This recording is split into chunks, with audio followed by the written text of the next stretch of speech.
Hey, it's me, Vicky Marie. I think I'm live. I'll start again. Hey, it's me, Vicky Marie. And good morning, good afternoon, or good evening, wherever you are in this crazy world we're living in. And in today's video, we're going to have a look at the what's the UK government up to, this new government that we've got. We've got a new Labour government this year. It's all exciting. It's like, this is how it started, this is how it's going. So some very strange decisions been made by this Labour government, probably the most controversial of which is to take away the winter fuel payment from the pensioners. So Rachel Reeves is letting the pensioners freeze. So that's what we're going to chat about. So let's chat.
Hey, so how are we all today?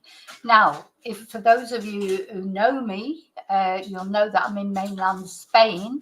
It's a little bit blustery this morning. I did a little live when I was at the beach with the dogs because the sea was really angry, and it was really, we're going to have a look at that in a minute.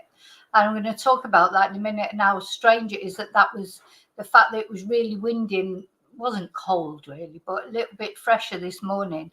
So good for me. And I know, depending on what country you're in, is whether you like cold weather or not, because I like cold weather because we don't get it very often. So it's like fantastic. But anyway, let me put my little banner on. Actually, first I forgot to put my banner on, say thank you. So yes, thank you for liking. Thank you for watching is the first one I should say. Sorry, I never stick to the script. Thank you for watching. Thank you for liking my videos.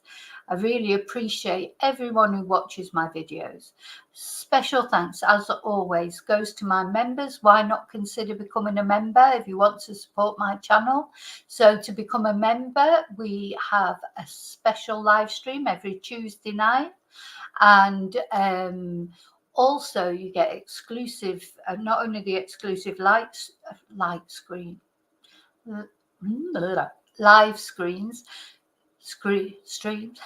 gosh, I can't speak this morning, but also some posts that are exclusive to the members, photos, videos, etc.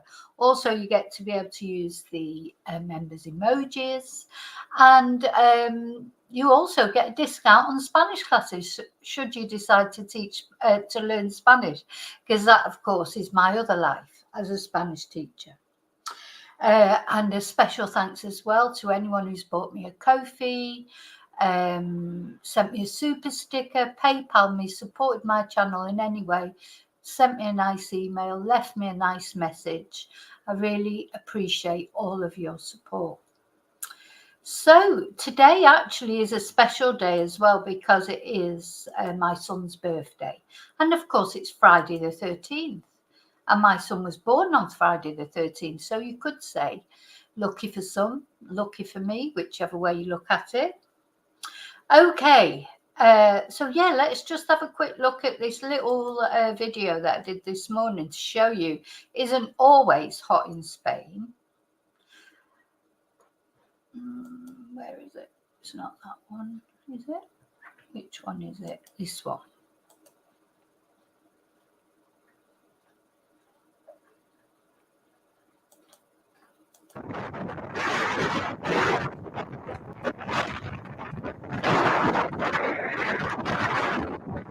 A bit pixelated for some reason. It must have been because of the wind.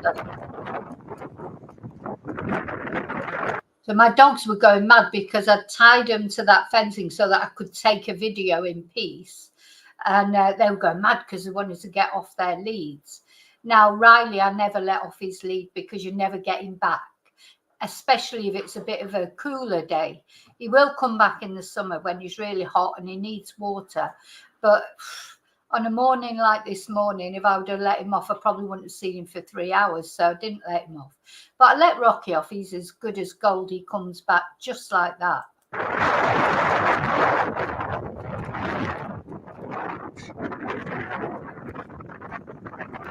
But you can hear the wind, and I mean, really, that's exactly how it was, and you can see the waves.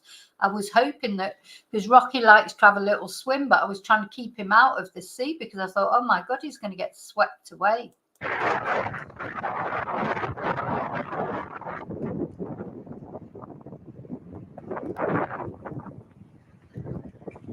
Yeah, so the sun was just coming up when we went. It was lovely. It was so lovely. And I was thinking about how different it is when you live in a hot country, because I bumped into someone I knew there, a woman that I know, with her 2 little dogs, and we just had a quick chat. And she's like, oh, isn't it brilliant? Isn't it brilliant? I'm like, oh, God, it's fantastic. It's fabulous. So, you know, like sort of weather that probably if you're in the UK, you'd be like, oh God, it's all windy again, and it's, you know, I need a jacket, because I went out without a jacket, but I almost regretted it. But to be honest, it still wasn't really that cold. And I thought about it, and I thought that's how different it is. When you live in a hot country, you're glad for it to be cold, just like when you live in a cold country, you're glad for it to be warm. But anyway, it was lovely. It was very exhilarating, let's say, and the dogs just loved it. Okay, I'm going to come and say hello to everybody, and then I'm going to start talking about this controversial, very controversial, even amongst, you know, well, especially amongst people who support Labour, I'd say, because what Rachel Reeves has done by taking away the winter fuel allowance for anyone who's not on income credit or whatever these benefit things are called. It's a very controversial decision. So there'll be a lot of pensioners who will struggle without this. But anyway, we're going to discuss it. So I was trying to think of a slogan, because some of you of a certain age will remember years ago when Mrs. Thatcher took away the children's milk, because we used to get free milk, didn't we, at school? I presume, I don't know if it's for all children or whether it is if you were your parents were earning under a certain amount, you know, because we used to get free school meals then. Do they still do that? I don't know. I always got the free school meals. My parents were under the, you know, whatever the whatever the limit was. You know, my parents never had much money, so I don't think my mum worked really that much. You know, not really full time. I mean, she worked because she brought up 5 children, but you know what I mean. So we were always on free school meals, and then when Mrs. Thatcher took the milk away from the children, which incidentally now children in Britain, rickets has emerged again, hasn't it? But anyway, we used to say Thatcher, Thatcher, the milk snatcher. It was a slogan, wasn't it? So I was trying to think of one for Rachel Reeves, which I thought, will it be, you know, Rachel Reeves lets the pensioners freeze. Surprised somebody hasn't come up with something on those lines yet. So yeah, very surprised decision.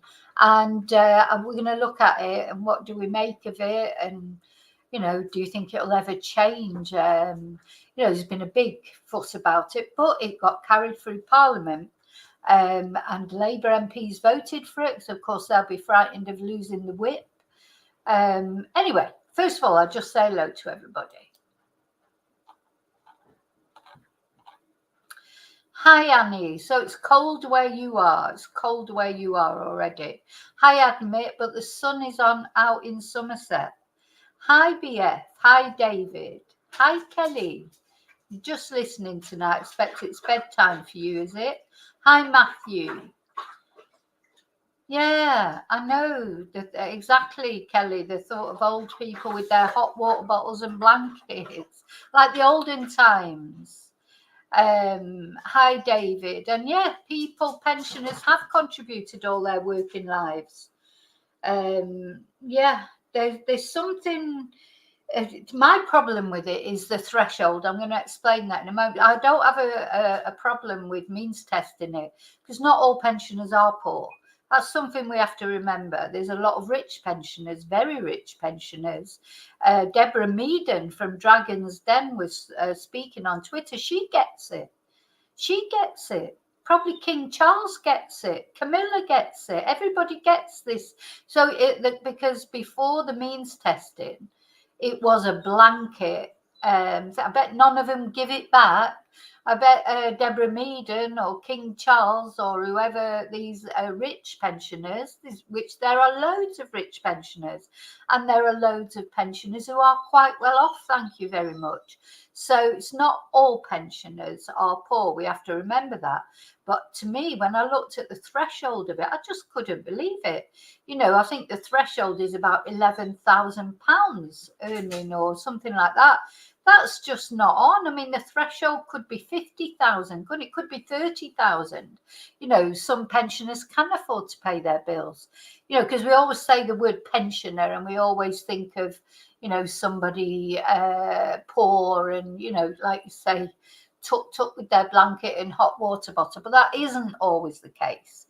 There's lots of pensioners who are wealthy, and I think it's right that they should not get this allowance. So why they made the threshold so low, that's what just amazes me, to be honest. Hi, Matthew. Oh, it's your birthday today as well. Oh, all right, okay. Were you born on Friday the 13th? Because of course my son was born on Friday the 13th, but of course it's not every year that it's Friday the 13th. That's a stupid thing to say, you know that, don't you? But it just happens that this year it's Friday 13th again. Yeah.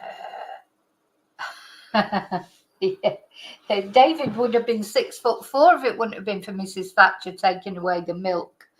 Yeah, I mean, so she sort of did a similar thing, really, made herself, unendeared herself to people more or less as soon as, or was she not Prime Minister then? Was she? I don't think she was Prime Minister when she took away the milk. Was she? Let's have we'll have a look. Anyway, I've said hello to everybody, so I can have a look now. I don't know if Mrs. Thatcher was Prime Minister then, or was she, whether she was in the cabinet.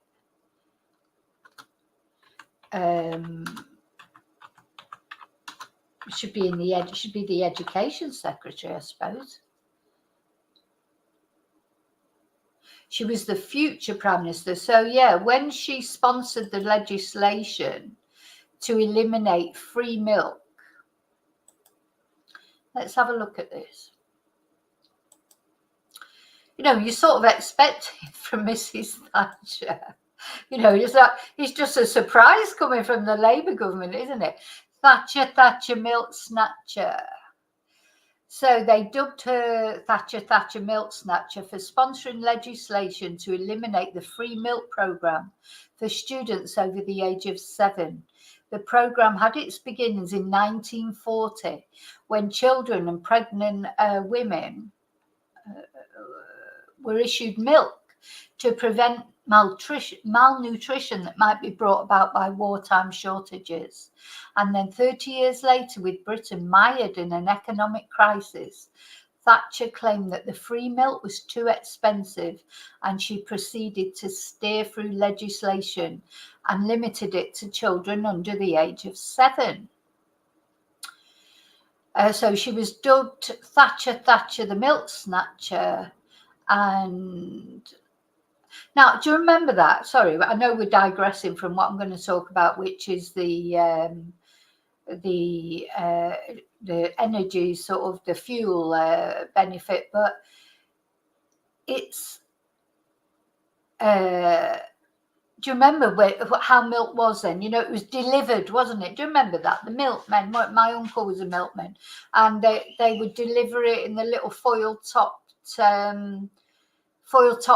glass bottles, and the birds would sort of like would try and get the cream on the top of the milk, etc.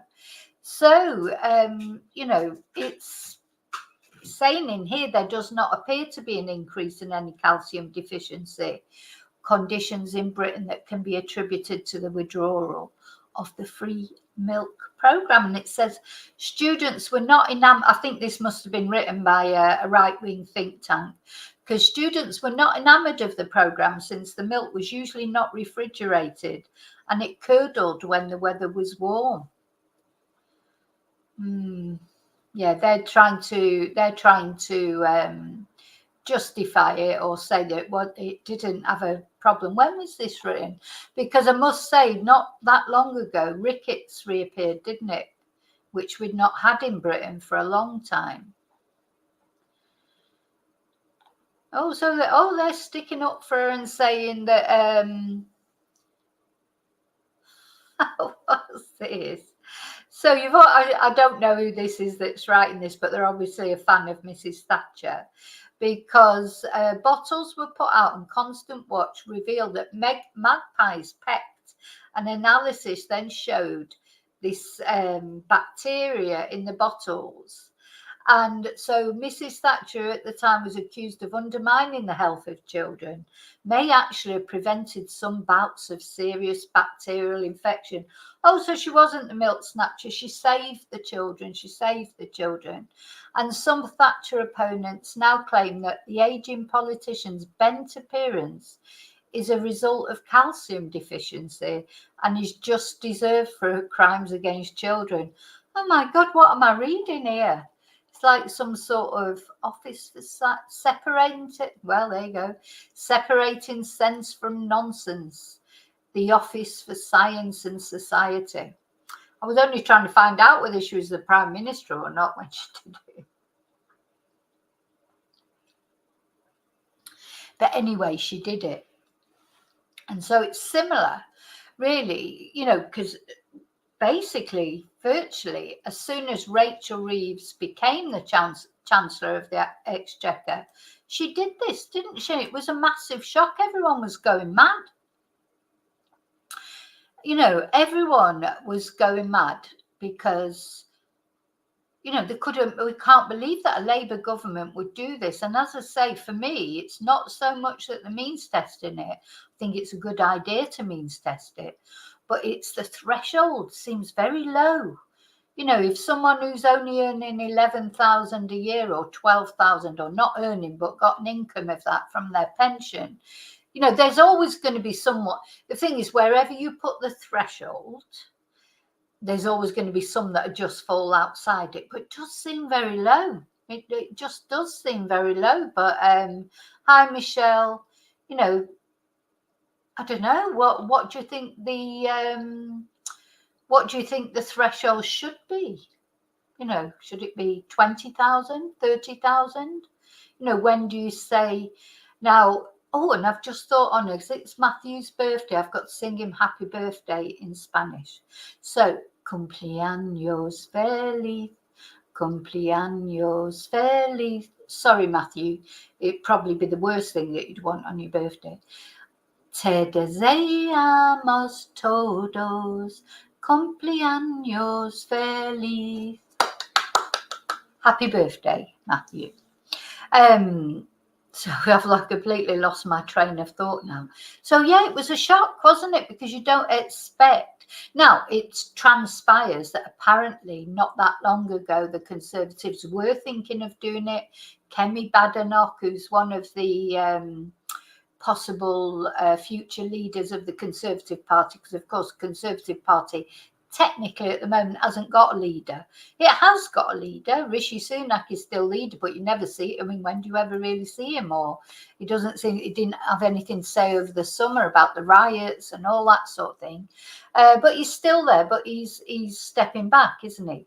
So by the end of this year, the Conservatives will have a new leader. And one of the prime candidates, one of the favourites, in fact, is Kemi Badenoch. I don't know if you know who she is. I'm sure some of you are a little bit interested in politics. Some of you can't give a toss about politics. Some of you are like me, a bit of a politics junkie. You know, but of course, politics do affect us. Even me living in Spain, we've already seen a difference here for having a different government because Keir Starmer has made some sort of an arrangement with Europe where young people now might be able to travel again to study without a visa, whereas that, of course, all stopped with Brexit.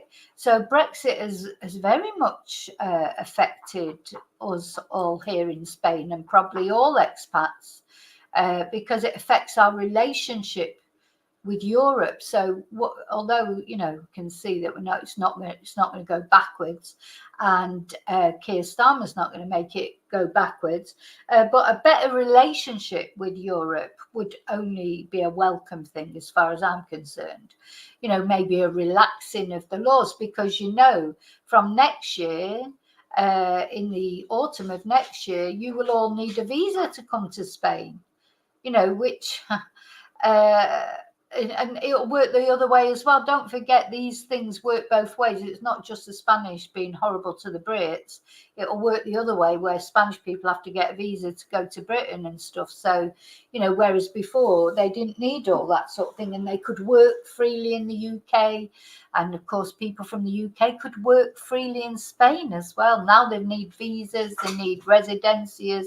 Costs about 40. You need to have about £40,000 in the bank before you can apply for residency. You know, it's made everything so complicated.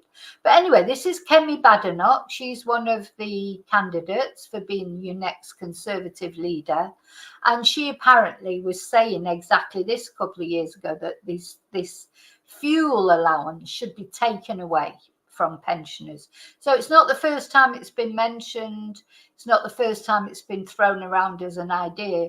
But I think what's really sort of taken everyone aback is that it's been a Labour government that brought it in, and also brought it in so quickly. It was like she couldn't wait to get a coat off, wasn't it, before she brought in this ban. So, you know, it's obviously upset a lot of people, including Labour supporters, and probably especially Labour supporters in some aspects. Let's have a look at Rachel Reeves herself, who she is. Maybe you don't know who she is. Hi, Seffi. Let's have a look at Rachel Reeves.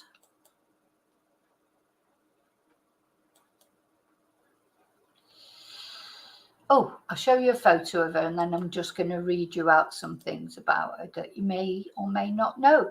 So first of all, let's have a look at her. So this is Rachel. Now, she's quite young for a politician. She's 45 years old. I mean, that's young, isn't it? In the world of politics, my God, one thing you can say about our politicians is they're not all on the last legs like they are in America, you know. Well, hopefully soon that'll be changed when Kamala gets in. But, you know, the not only the president, like Joe Biden, and then Donald Trump also, late 70s, but also, you know, a lot of the, what's the word, high profile politicians like Nancy Pelosi and, you know, the people in the Senate and stuff like that. Lots of them are really quite old, aren't they? You know, so I think our politicians are a little bit younger and more dynamic on both sides, or on all sides, I should say, because there are more than two sides, of course. Anyway, so of course, yeah, they won this victory in 2024, just literally a couple of months ago. And then suddenly, boom, there's been two very controversial things that the Labour government has already done. One is this, taking away the heating allowance. And the other thing, of course, is releasing all the prisoners, because, you know, the prisons are full to bursting. And so they've had this massive release of prisoners, and they said they wouldn't release people who were in prison for domestic violence or any sort of violent or sex offences. But, you know, that's all seems to have, you know, backfired on them.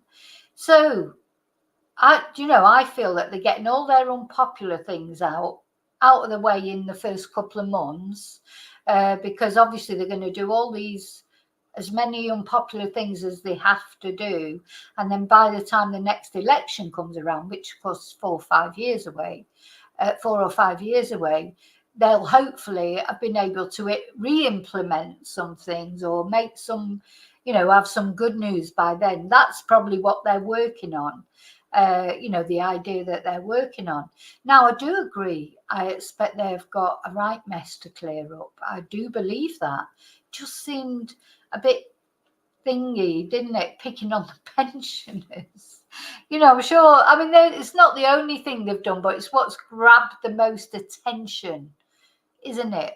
It's what's grabbed the most attention. They're also getting rid of non-dom status, because don't forget some of the things that have been going on under the Conservatives.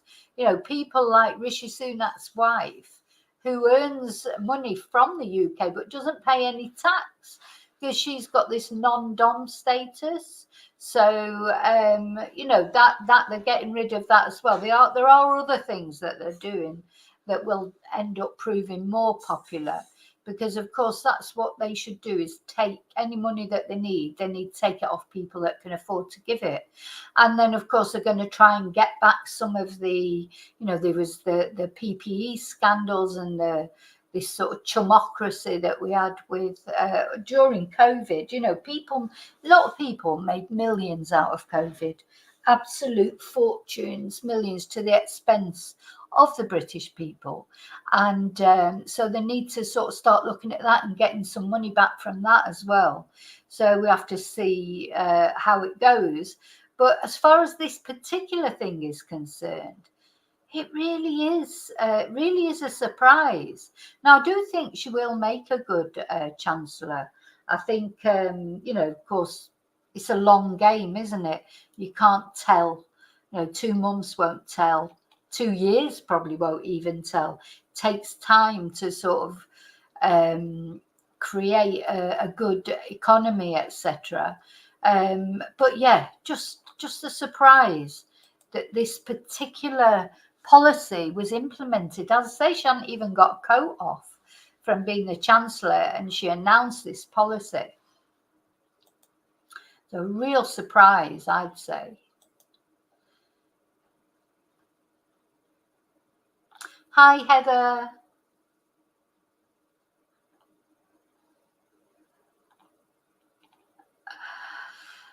Oh, have you lost yours, Heather? Have you? I mean, I you know, I've never got it, but you know, I'm not there yet. But I won't get in now, will I?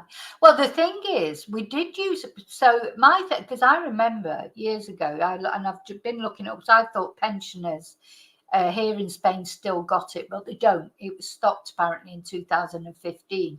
But yeah, I can remember people I know here, you know, students that I had, pensioners, getting their winter fuel allowance, you know, going for a weekend away. Oh, I've got my winter fuel. We've got our winter fuel allowance coming soon. We're going to go for a weekend in Madrid, or we're going to do this, or we're going to do that. So of course that should have been stopped.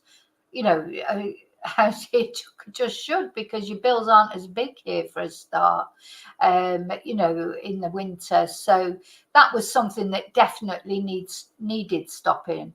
And I looked that up. Let me just see when that stopped again. Just let me remind myself. So the UK government specifies eligibility criteria for those living abroad, including moving to an eligible country.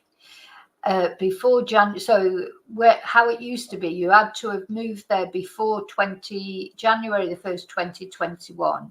You had to have been born before September the 26th, 1956, and still have a substantial connection to the UK. But Spain now is not on the eligible list. So now UK nationals residing in Spain cannot claim the winter fuel payment. And the UK's government decision is based on the higher average winter temperature in Spain compared to the warmest region, even in the UK. So this ruling remains in effect despite colder temperatures in parts of Spain, like near the Pyrenees or in central regions. And the average winter temperature in the UK can range between 2 and 7 degrees. So the eligibility in Spain was discontinued in 2015 following concerns from UK taxpayers about payments being made to individuals in generally warmer climates. Now, if you're an expat living abroad and you live in some other countries, you can still claim it.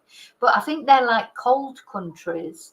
There was a list of them, but I don't know if it was on here or the last one I was looking at.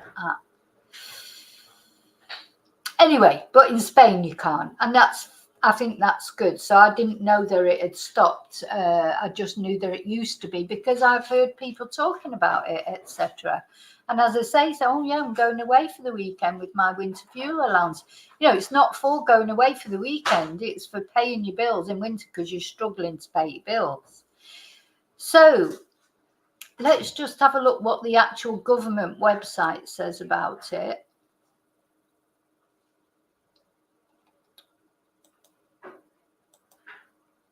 Michelle, you're always welcome to give your opinion, as long as you don't mind other people giving their opinion as well. Don't get the ump if they don't agree with you. Everyone has their views. Give your opinion on whatever you like, but accept other people's opinion. That's the only thing. Okay. So let's have a look. And it's not a political opinion channel, it's a chat channel. I'm chatting about things that I find interesting and other people find interesting. Hopefully, if politics isn't your thing, that's fine. I understand that. You can just wait for the next video. But you know, in this video, I'm talking about this. Okay, so where are we? Oh, so apparently you can still claim this winter fuel payment if you live in Norway, Iceland, Liechtenstein, Switzerland. You can still claim. It says here 23 countries in the EU. So this is under the Brexit agreement, apparently. Said 23, but that wasn't 23 that I've just read out. Don't think it mentions all the 23. But you can bet there'll be cold countries, I suppose. So, but they've still got to prove that they've got some substantial connection to the UK. So it's a bit strange, isn't it, really? Because probably if you don't live in the UK, but the thing is, a lot of expats, they live outside the UK, but their pension is all the same, that have contributed all their lives in Britain. And then when they've retired, they've decided to go and live somewhere else or whatever. So it's a very difficult subject, isn't it? To me, I think it should be means tested, but I just think the threshold perhaps should be higher.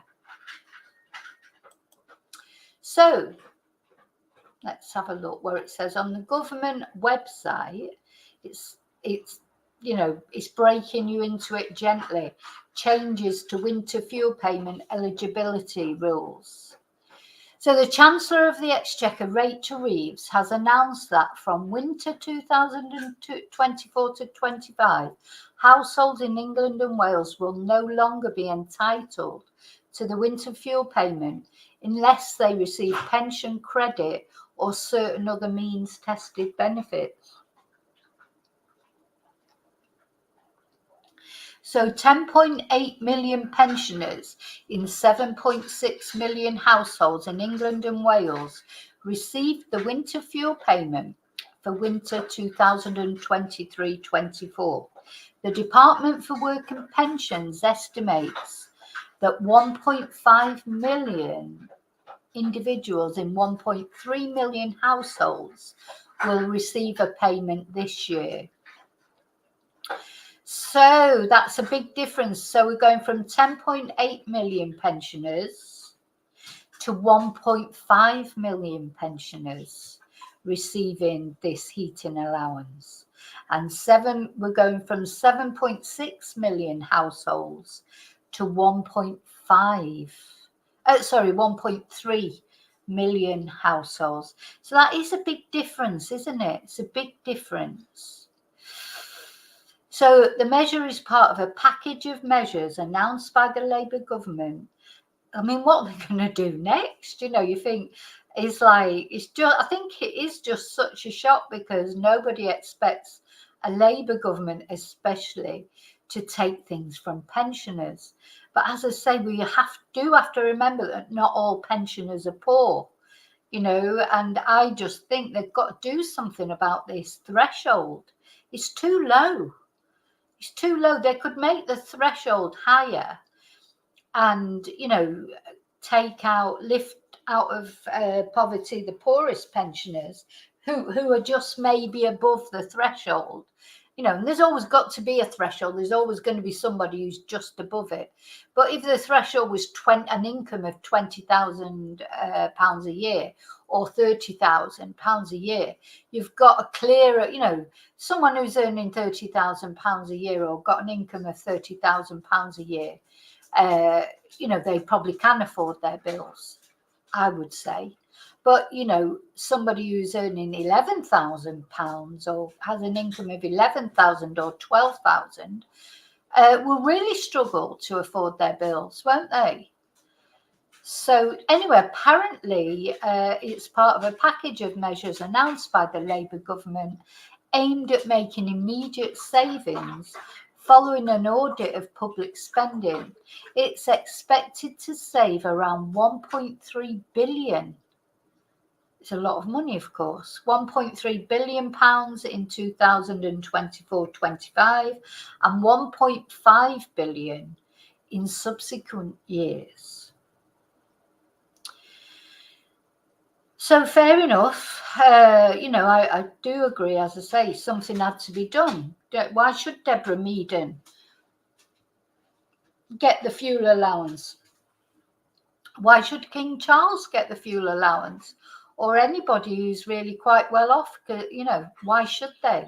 But there's a big difference between your Deborah Meadens and your people that are just scraping by on their pension and pension credit.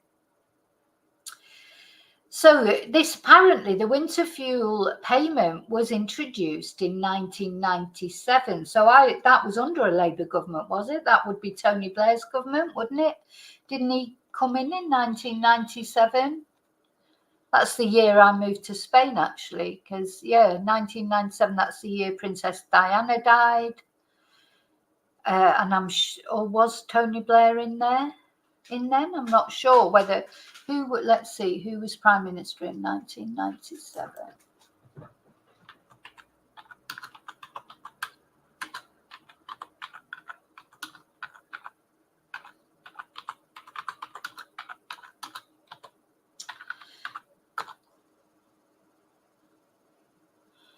Yeah, it was Tony Blair, because he became Prime Minister on the 2nd of May. So I'm presuming it was him who brought it in, or his government that brought it in, unless it was brought in before that. I'm not sure.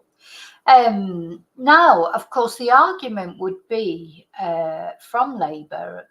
Of course, it has, well, supposedly, I know there'll be lots of you out there in Britain who'll be shivering because it's already cold. Supposedly, global warming means we're not having such cold winters as we used to have, but I don't know about that.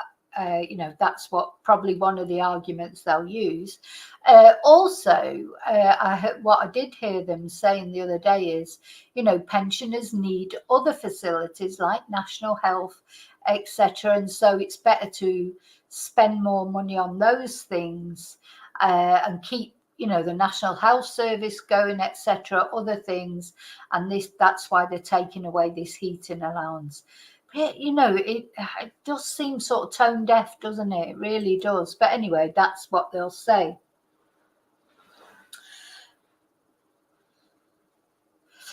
Yeah.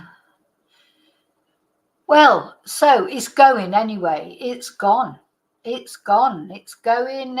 Gone. It's gone. They're not going to get it this year. Whatever anyone says, they've had the vote on it.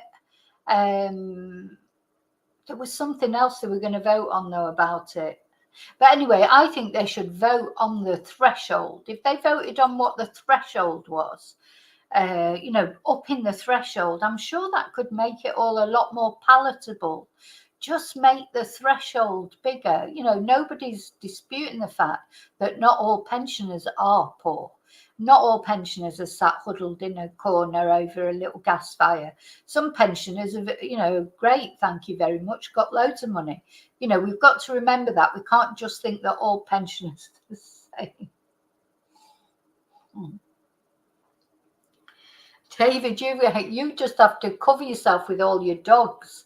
If you could use all your dogs as a cover, as a blanket, just get them all. So, yeah, it's like everyone will be buying a. Well, do you know that's where dog? It was the Romans apparently that first started using dogs to warm up their beds. They started breeding dogs smaller and smaller, so they could become more domesticated and be like a living hot water bottle, apparently. And it's true, isn't it? They do warm up your bed. It's like, oh yeah, just if they're like, and they don't go cold, because there's nothing worse, is there, when you've got a hot water bottle. When you wake up and it's cold, it's horrible. I remember that from when I was a kid. We had hot water bottles, and that horrible sort of cold rubber. It's just like awful. Well, of course, the best thing now is an electric blanket, but it costs a bloody fortune to run. But I've got an electric blanket, believe it or not. I don't think last year I even had it on once. I might have had it on once, because it does get cold in Spain in the winter, but not for long. Maybe for a week or something. There's electric blankets. I bought myself one. I'd been to the UK for Christmas for 2 weeks, and when I came back, I was like a frozen ice pop. I was frozen inside. I was so cold. It was so cold. I got bronchitis twice while I was there, and I came back to Spain, and although it was warmer here in Spain and the sun was out, but it still wasn't really that hot. I mean, it was about, it was winter, January, and I bought myself an electric blanket, and I went to bed for 3 days and sort of defrosted with this electric blanket. I mean, electric blankets, they are fabulous, but they do use a lot of electricity. So, you've got to be you've got to be careful with it, because if not, you get a big shock when you get your bill. But what we tend to do here is in the winter, this winter I didn't use any heating at all. I didn't put one, I can't remember putting a radiator on except to just dry clothes or something. I don't remember being so cold that I had to put a radiator on or a heater on. But we get like just throws, and you just sit with a throw over you, and rather than putting electricity on. that's the way to do it, I suppose, isn't it? But I know it's different in the UK. I mean, when was it? I went to the UK when it was for my brother's funeral. I think it was October time. And one morning I got up early, like I always do. And my niece and her partner, they weren't up yet. And I didn't know how to turn on the central heating. Oh my God, I thought I was going to die of hypothermia. And that was only October, it was so cold, I've forgotten about that cold, how cold it can be. So, if you live in the UK, you've got to have heating on, haven't you, in the winter? You've just got to, you don't have a choice. I suppose what you can do is just try and heat one room. If you want to just heat one room, keep that room warm and toasty. And but if you've got a big house, or it's hard, isn't it, to keep everything. Hi, Chumba. England's northwest isn't cold, so if it was cold when honest to God, I really thought I was going to get hypothermia, and that was in the house, just because I didn't know how to turn the radiators on. Anyway, I soon learned how to do it, because I'm like, I think it must be because of living in Spain. I don't know, but I've got to be a certain regular temperature. It's like 22 degrees. It's got, I can't cope very well over 22 degrees, and I can't cope very well. Oh, here's Tia. The Tia would keep you warm, won't you? Yeah, you keep us warm, won't you? A big cuddle from you. Yeah. If you go under 22 degrees, or certainly under 20, let's say 22 degrees, goes to 18 degrees, it feels freezing. Because I think after you've lived in Spain for a long time, in a hot country, it must be, something happens to your blood's different. And then, and not only me, but Spanish people don't like it when it goes over 25 degrees or whatever. So nice regular temperature. But I tell you what, Spanish people they'll already have their boots on and their jeans on, and they've got a different. When you go from where I live to the place up the road, where there's a lot of tourists and a lot of foreigners live. Where, by foreigners I mean British, Europeans, etc. But not, Spanish people don't live in these places. They live in the villages, like in the centre, which is where I live. It's like going to a different country, because you go out of my little village. As I'm driving out of my little village, they're all in their boots and jeans, and even now, when it's still quite warm, gloves, scarf, whatever, because it's autumn now, and that's it. They're in their autumn clothes. And then you sort of go over the border into like the touristy areas, and they're all in shorts and flip-flops and t-shirts, or even just bikinis or whatever, or maybe no t-shirt. It's interesting how different people from different areas, different parts of the world, their resistance, their resilience, if you like, to the cold. So of course I'm from Manchester, and I would have been used to the cold once. But yeah, I don't think maybe you're right, Seffi, because I don't know in Manchester. I don't know if it gets freezing so much, but it rains a lot. It never stops raining, does it?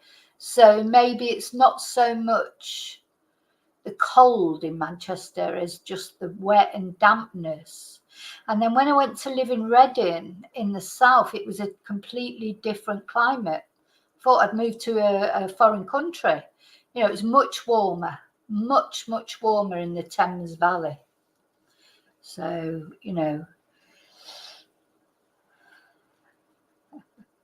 Oh, you're in Liverpool, Seffi. I do like Liverpool.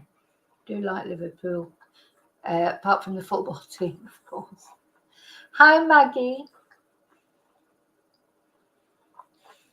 Yeah, I think for Manchester, it's like, I don't know about Liverpool, but Manchester's sort of known as the rainy city, isn't it?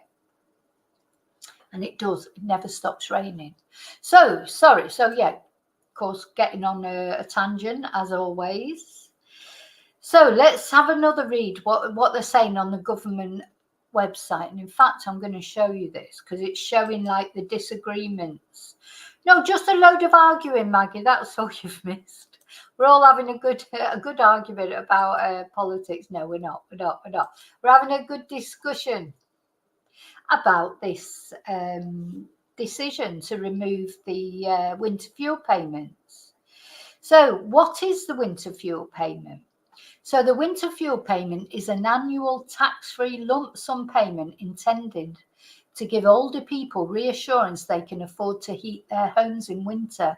It's paid to people who have reached state pension age on or before the end of the qualifying week, the week beginning the third Monday of September each year, and meet certain other entitlement conditions, such as not being in receipt of free treatment in hospital for more than a year. What? So you don't get it if you've been in receipt of free treatment in hospital. I suppose if you're in hospital for a year, you're not going to need the winter fuel payment because you won't have been at home using the fuel. I presume that's what they're saying there. So yeah, it's annual, it's tax-free, or it was, and it was just given to everybody. So it won't matter how much money. Now that's not right. I do think that's not right. You know, because as I say, some pensioners do have quite a bit of money, or good income, or they've like King Charles or Deborah Meaden, like they're extreme examples. But there's probably lots of pensioners out there who don't need this. People who are quite well off. We always have this. We always think of pensioner being synonymous with poor. Really, don't we? It's just not true. And it's not true over here. There's a lot of people that come over to live here. They come here, they're on pensions. They've probably got their state pensions, and other pensions, maybe work pensions that they've put into. And, I'm not begrudging them. That good for them. They've put into these pensions. They deserve it. But all I'm trying to say is they're not all hard up. And I remember falling for the biggest thing. There's, years ago, I used to do I still do residencias for people, take them to do their, tax things here and what have you, people interpret really and guide them through their whatever it is they had to do. And I remember this lady, and I was doing her residencia or her NIE number. I can't remember which one it was, something. And she asked me, she said, can you give me a pensioner's discount? Because I'm only a pensioner, I'm just on my pension, blah, blah, blah, blah. And me being a mug, because remember, I was a single parent and struggling. I've struggled all the time that I've lived in Spain because you don't get any benefits here. It's just like, if you don't earn it, you don't get anything. And I felt sorry for her. So I gave her quite a big discount, about €50. And then when I was there at her house one day, somebody rang up and she's discussing the cruise she's going on. Her and her sister or whatever. She said, yeah, we're going on a cruise next week or whatever. And I just looked at her. I just thought, I must have mug written on my forehead. It's like, yeah, have a discount. So you could go on your cruise. But anyway, there you go. So not all pensioners are hard up, but some are. And this is what I feel, that this threshold of 11,000 or whatever, it's too low. Definitely too low. So it was first introduced in 1997 and the amounts have varied, but in most years the amount has been £200 for households where the oldest person is under 80 and £300 for households with someone aged 80 or over. In some years, extra amounts have been paid on top of the standard payments. For winters 2022 to 23 and 2023-24, households received an additional pensioner cost of living payment worth £300, along with their winter fuel payment, and these payments are not being repeated this year. So around 11.6 million people in just over 8 million households in Great Britain were expected to receive a winter fuel payment for winter 2023-24 at a total cost of £2 billion. And pensioner cost of living payments totaled a further £2.6 billion. So the main criticism of the winter fuel payment since its introduction is that if viewed as a measure to reduce fuel poverty, it is poorly targeted. Different options have been suggested, including means testing the benefit. I just think it's not rocket science, is it? That's obviously should means test it, but a higher threshold than they've got at the moment. Linking the payment to existing means tested benefits such as pension credit, introducing some mechanism for withdrawing it or making it taxable. Others argue that paying the winter fuel payment as a universal benefit ensures that all those needing help with energy bills get support. Means testing the winter fuel payment would mean that those just above the threshold, who might otherwise struggle to pay their bills, would lose support. Well, it's true. You've always got whenever you've got a threshold, someone's going to be just over it and someone's going to be just under it. But you can't just give everybody this money, even people who have got plenty of money. Campaigners also point out that many older people on very low incomes do not claim the means tested benefits they are entitled to. Now, I do think that's true as well. I know my dad, bless his soul, he hated claiming anything. We were always on his back. We were trying to get him to claim carer's allowance because he was looking after my mum who had senile dementia. He wouldn't claim anything because it came from a generation where, nobody gave you anything and he was too proud, really. And we had to talk him into everything. And we had to go and fill the form. Of course, a lot of older people don't know how to fill forms in, maybe don't know how to do it online, etc. So I understand that. It can be complicated means testing something, especially for old people, because it can be difficult for them to go online and claim it and fill the forms in, etc. So that is a good point, I think. Whereas if you give it just blanket to all pensioners or people over a certain age, they don't have to apply for it, so it just makes they just get it through their benefits. They just get it through their bank, don't they? They don't have to actually apply for it. So the DWP estimates that around 880,000 households eligible for pension credit do not claim it. So I understand that point. So why aren't they out there encouraging people to claim? Why aren't they knocking on doors and saying, have you claimed your pension credit, etc.? Why aren't they doing that? Make people claim it or help them to claim it. Of course, another thing that they could do, I'm just rocking through ideas in my head because I don't agree with this removal. I've been asked about it before and I didn't know enough about it, but I've researched it a lot more now and it does seem unfair to me because the threshold is too low. But another thing they could do, of course, if they don't want to start means testing it, they could just lower it. So at least instead of giving people £200, they could give them £100, which at least is still something, isn't it? There's got to be other ways of doing it rather than just taking it away altogether. Give them £150 or I don't know, or but something different. If they don't want to means test it, lower it then, save some money that way. But it does not seem fair to take this benefit from people who genuinely do need it.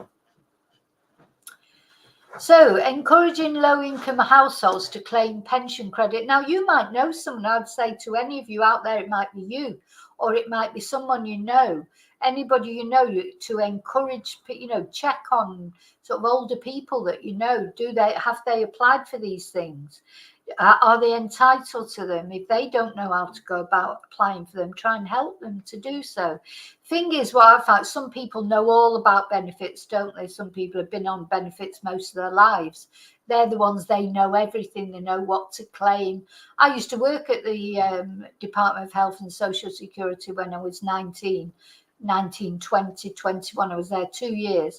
People would come in and quote the article to you that they were entitled to the benefit under, because we had like a manual, that was all the, the Social Security manual that we had to work from. And literally some claimants would just come in and they say, I demand my gardening tools allowance. It's on page 360, article 2, appendix B. They would know it better than you knew it. And they would come in and demand, because at that time if you moved house, you were entitled to a grant for gardening tools. I mean, for Christ, sorry, I'm not supposed to take the Lord's name in vain. That's a bit too much, isn't it? I'm all in favour of benefits. Benefits are supposed to be to help people through hard times. They're not supposed to be a way of life, for people who can work or should work. They're to help people who can't work, or people who can work, but maybe they're ill or they're going through a bad time or something's happened. Benefits are a last resource. They're not there as a lifestyle choice. I think I'll go on benefits because you get these gardening tools and everything. That it was a bit like that then. I think it has tightened up a lot now. Probably maybe too much the other way, but when I was at the DHSS, oh my God, there was nothing you couldn't claim for. If you moved to a new house, that was it. You got a grant for everything: gardening tools, cutlery, beds, sofa, curtains, you name it. You could kit out your whole house on a grant from the DHSS. But I know that. I don't think that's how it is now. But I'm just saying how it was many, many years ago. So apparently on the 20th of August 2024, the DWP announced a pension credit awareness drive to encourage eligible households not receiving the benefit to apply for it by the 21st of December. Oh, well, that's good. So this will allow more eligible households to receive backdated payments and qualify for the winter fuel payment this year. And the government also intends to speed up plans to introduce a housing element in pension credit to replace housing benefit for people above the state pension age. Now, another thing, of course, that they have done as well is they're planning on increasing the pension, was it £400 or something. So they're not only, being like doing horrible things, they are doing some good things as well. But there will be people this year who are going to struggle to pay their bills. Because they're not getting this, they're not going to get this extra help in paying bills. And the other thing that did worry me a little bit is even Keir Starmer admitted they didn't do an impact assessment before announcing this news.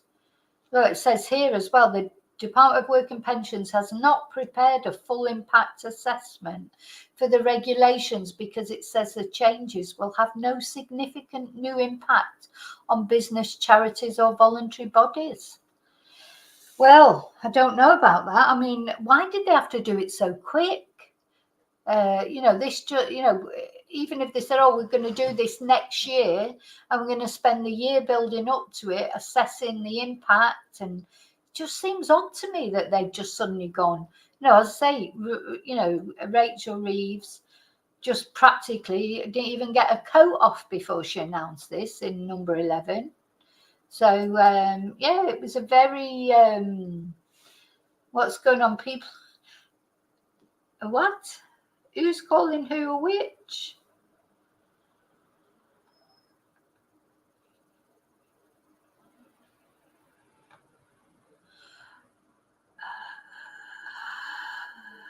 Oh, no, Michelle. No. We don't call people names on the chat. I'm not sure why you're saying things like that. Michelle, you've just got to accept other people's opinion. Sometimes you can't actually accept other people's opinion. It has been noticed before. You've got to accept people we all have different opinions on here. Everybody has different opinions about things in certain cases. Sometimes we're talking about one thing that we agree on. Then sometimes we're talking about something else that we don't agree on. And but we don't call each other witches. Well, not out loud. Anyway, I'm sure there's a few times I get called a witch under people's breaths, but we do not call each other witches out loud. Okay, say it under your breath if you feel like saying it. I wouldn't call anyone that, to be honest, but never mind. So now, I know you've not been very well, Michelle. I'm going to take that into account. So I have deleted that comment, but honestly, please don't be nasty to the other chatters. So why has the government made these changes? Oh, it's so good when I do politics chats, isn't it? Everybody gets carried away. They say you should never talk about politics or religion, don't they? But, I find it interesting, but there you go. That's just me. So why has the government made these changes, you might well ask? The government states that the winter fuel payment changes, together with the other measures that announced in July 2024, are a necessary response to substantial pressures facing the public finances this year and next. It says the changes, while making the necessary exchequer savings, will mean pensioner households on the lowest income still retain support. So, well, there you go. This lady's not for turning. My God, I think she's styling herself on Mrs. Thatcher, isn't she? I'm sure if there was milk to snatch, Rachel would be snatching it. But of course, the milk's already gone. Milk's already gone, so she can't snatch that. So instead, she's snatching the fuel allowance. Now, she's not frightened of making tough decisions. She said that. Keir Starmer said that. But so while everybody sort of stands a bit open-mouthed that they can't believe that the Labour government has done this, Rachel Reeves and Keir Starmer and the rest of the Labour government, to be honest, there was only one Labour MP that voted against the motion the other day. Only one. There was a few abstentions, like people just didn't turn up for the vote, but only one Labour MP actually voted against it.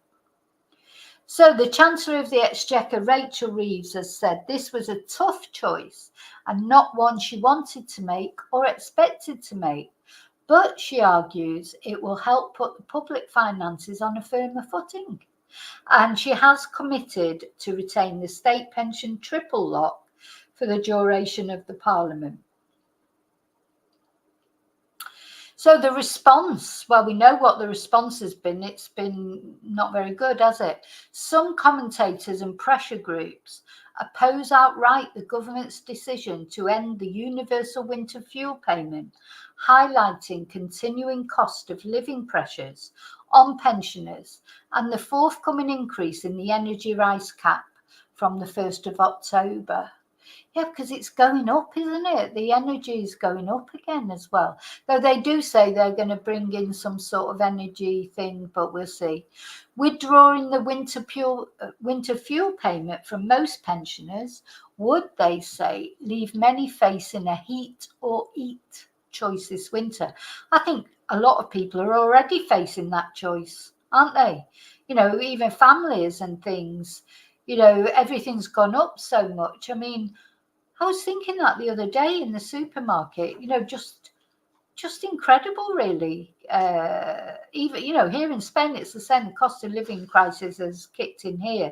And have you noticed that, like, as far as food items and things are concerned, it's the things that used to be cheap, that you'd always think was a cheap thing to eat, like potatoes, pasta, baked beans. I mean, God, you practically need a mortgage now to buy a tin of baked beans. Well, over here anyway. It's funny. It's things that you used to think of as something you could bulk up with, get in, and you'd always have something, bread, etc.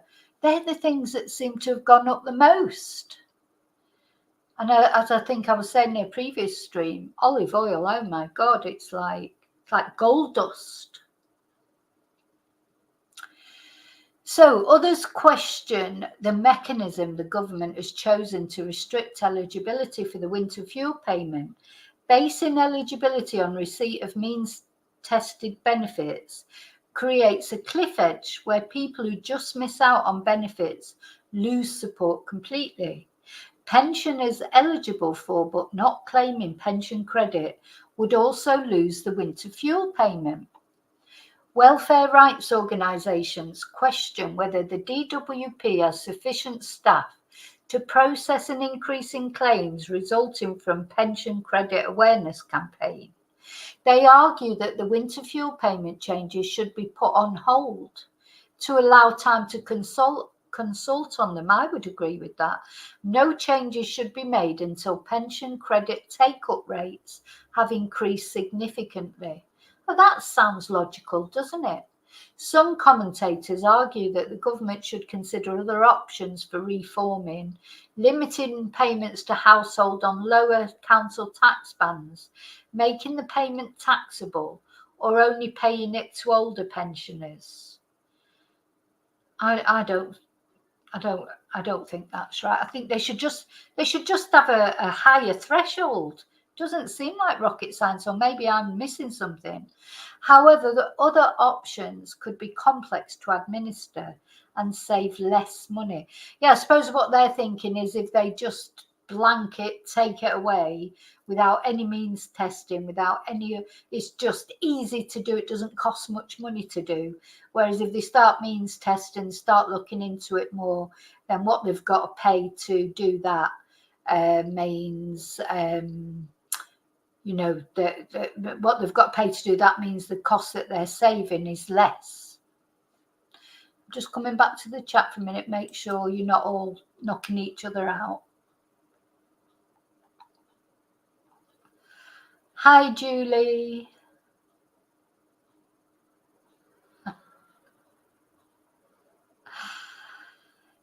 Yeah, it's been a terrible year for olives. They've actually got on the olives now, on the olive oil in the supermarkets now, they've got them bloody things on it, that they put on expensive alcohol and that the cashier has to take off at the cash desk. In a lot of our local supermarkets, if it's a big bottle of expensive olive oil, which, because Spanish people use a lot of olive oil, a lot. So it's like an essential item. It's not a luxury for Spanish people. Olive oil is it. It is the most probably, there's probably not a Spanish household that hasn't got olive oil in their kitchen.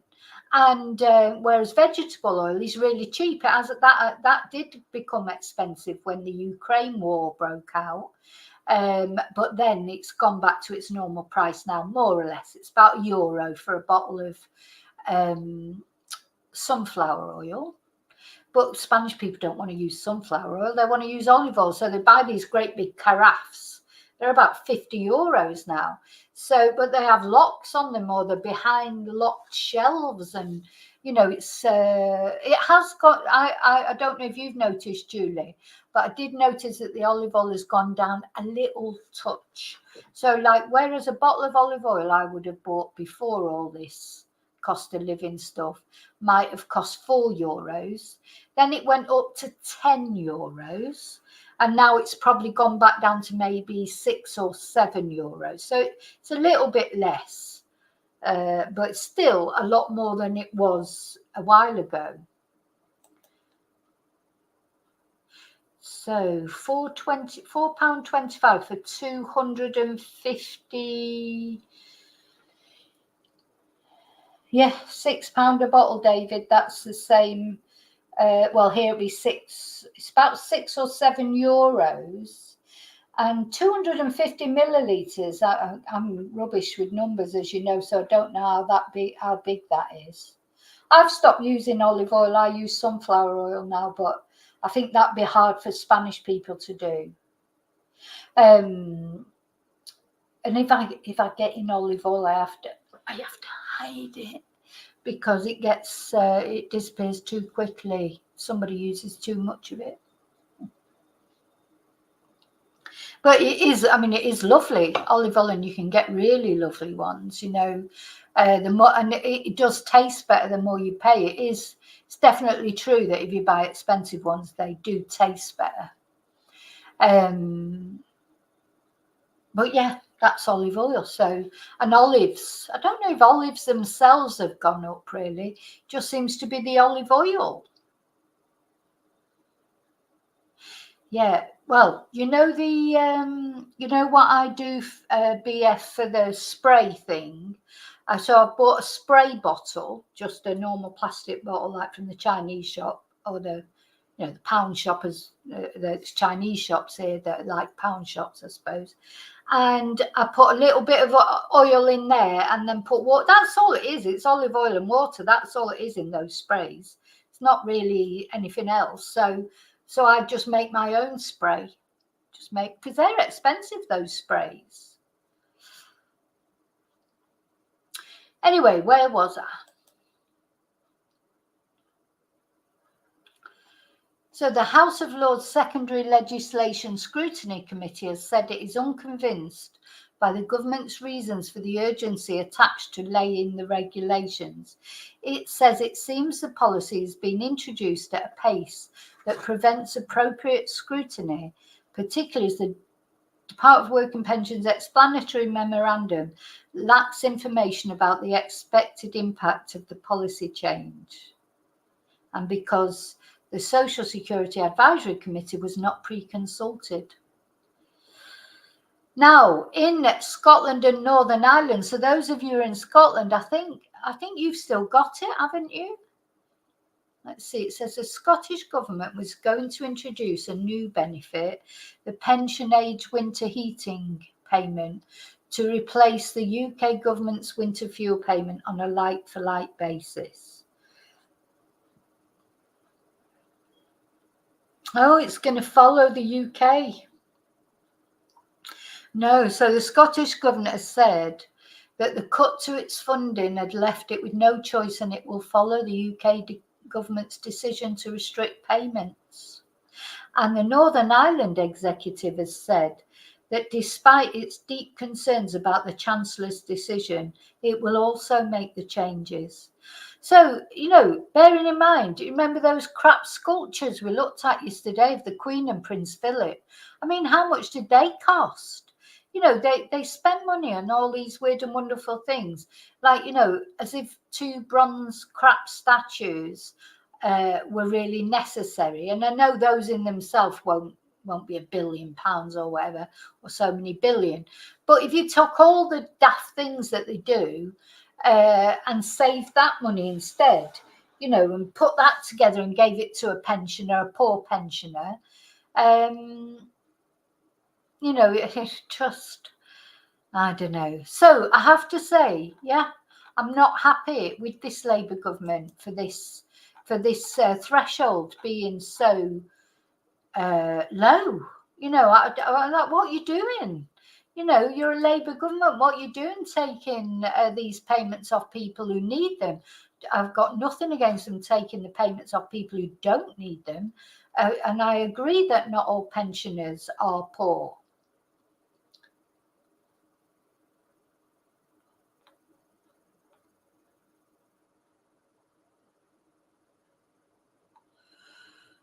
Right. Oh, right. I'm sorry about that, Annie.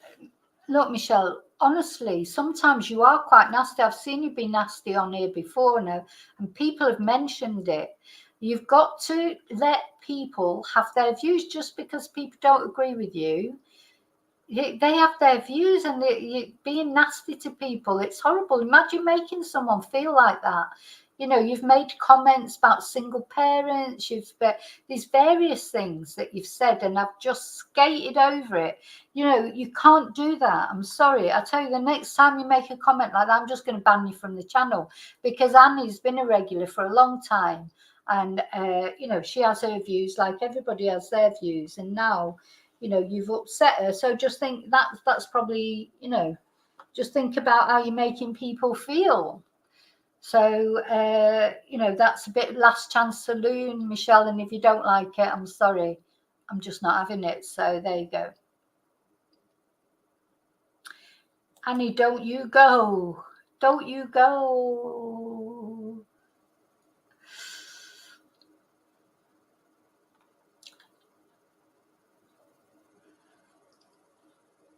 So, Michelle, is that acceptable? Is that an acceptable thing to say on my chat? Is it? Do you think that's acceptable? Now, I know you've not been very well, so I'm going to give you, that's why you're getting one more chance. Otherwise, you won't be getting another chance. You wouldn't be getting another chance.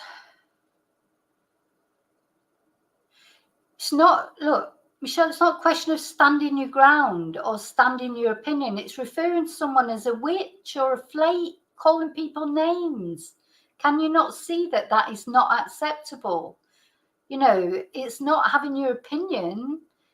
You just say, oh, that's my opinion and that's what I think, and fine, everyone's got their views. That's all you have to say. To refer to someone as a witch or a flake, that is attacking a person, and that is not acceptable.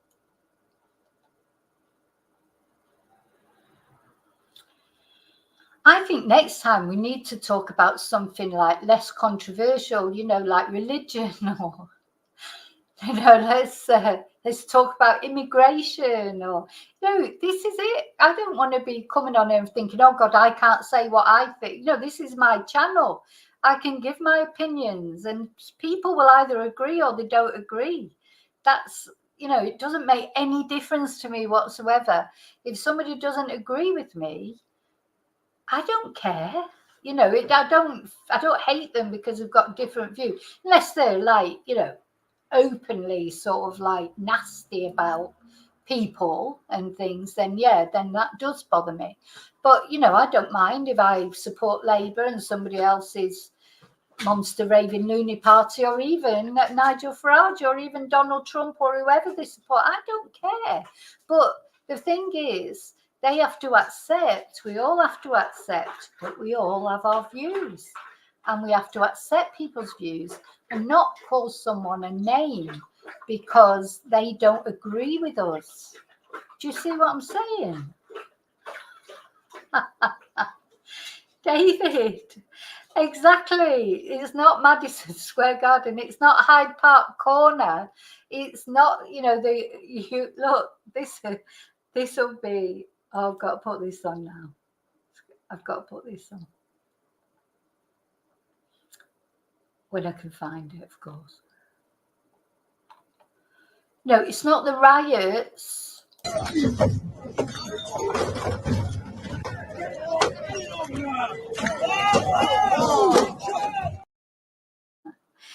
But it's not that. You know what I mean? It's not this. Lucky Sam, I got a shoe. Oh, come on.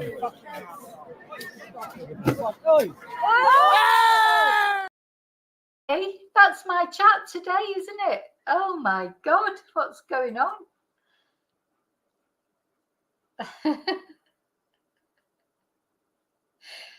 Oh dear me. Well, it's different to attack someone's opinion, Michelle. That's not calling someone a witch. Did she call you a witch? Did she? Did you say, oh, you witch? Why are you thinking that? That's what you called her. She attacked your opinion. She doesn't agree with your opinion. That's fine. That's fine. But she didn't call you any names. I just don't know why you can't see that. I just don't know why you can't see the difference. Don't call people names. You say, oh, sorry, I don't agree with that. God, have you never had your opinion attacked before? For God's sake. Bloody hell, if I lost my shit every time someone attacked my opinion, I'd be in a lunatic asylum by now. Opinions are there to be disagreed with. You know, they are. And especially as you get, I think when you younger people are more open to other opinions, and when people get older, they get set in their opinions. They get set in their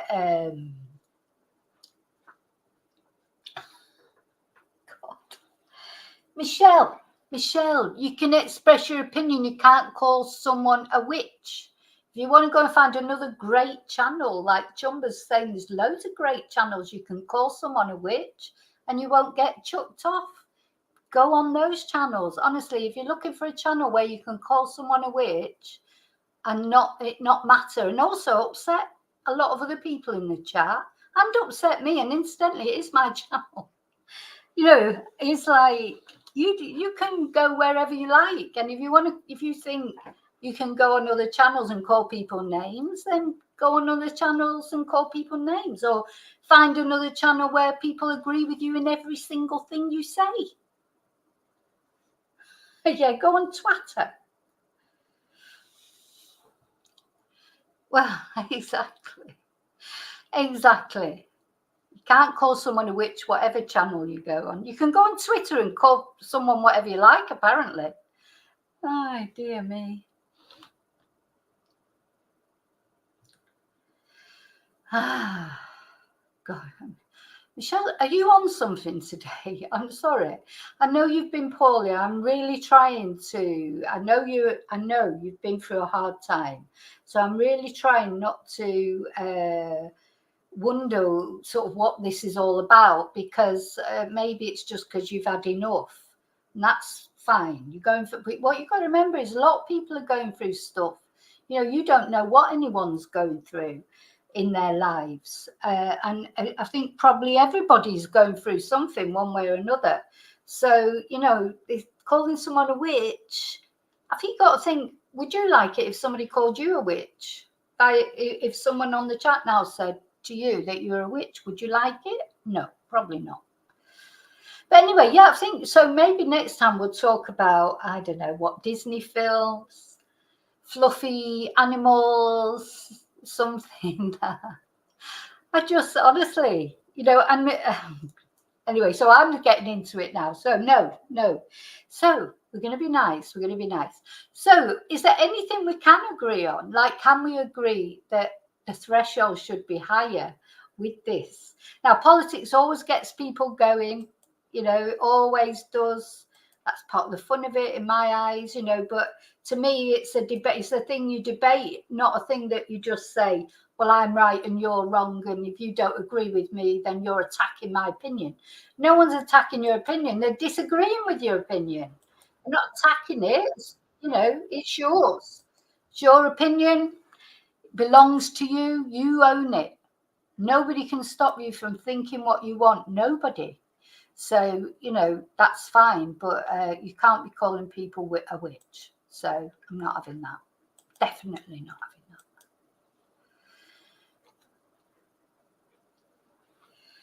that. Right, I'm going anyway, because I'm just going to go and have a drink or something. So no, don't like it. You know, have a little look on YouTube, do a bit of research. You know, you do something. Do some research. You know, this is what YouTubers do. They go to a lot of time and effort to put on videos for you. Why don't you do some research and find some channels? I'm sure if you put in Donald Trump is great or something like that for the things that you like, some channel will come up that you like. Do a bit of research. Okay, so I'm going. I'm so sorry, Annie, for the treatment that you got. And I'll see you really soon in the next video. And until then, may your God go with you. Bye.